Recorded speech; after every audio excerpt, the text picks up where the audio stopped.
Oh, di ba? Buhay ang Administrasyon Duterte! Mga old school, the saga ends here. Pero ang sabi nga is accounting pero sa muka ng ating mga pulis. Ito po ay pagpapahinga na rin. Ganon din po sa loob ng mga ng KOJC compound. Masaya rin po silang lahat.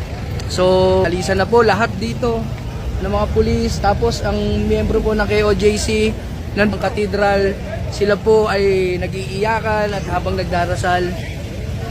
So, tingnan nyo po ganito po yung itsura ngayon ng mga pulis natin na talagang masayang-masaya rin dahil gusto na nito.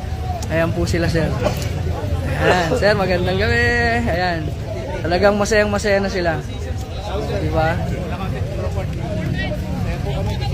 Ayan, si sir, masaya na si sir kasi makakauwi na sila. Calabarzon. Taga-Calabarzon ako, sir. Sir, taga-Calabarzon ako. Rizal po. Taga-sindin po ako. Okay, hindi na natin tatanungin kung nasan tayo, sir. Oh, hello, Oh, di ba? Buhay ang Administrasyon Duterte!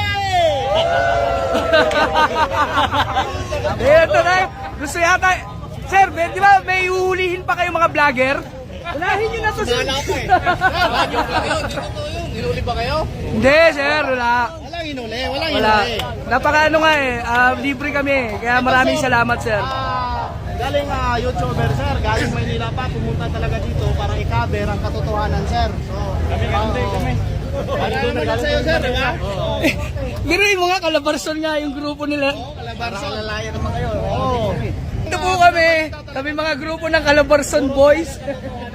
Calabarzon Boys. Sir, buhay ang Administrasyon Duterte! Abangan nyo sa eleksyon 2028. So at least, sir, ingat po pag uwi sa Calabarzon. Ingat po kayo.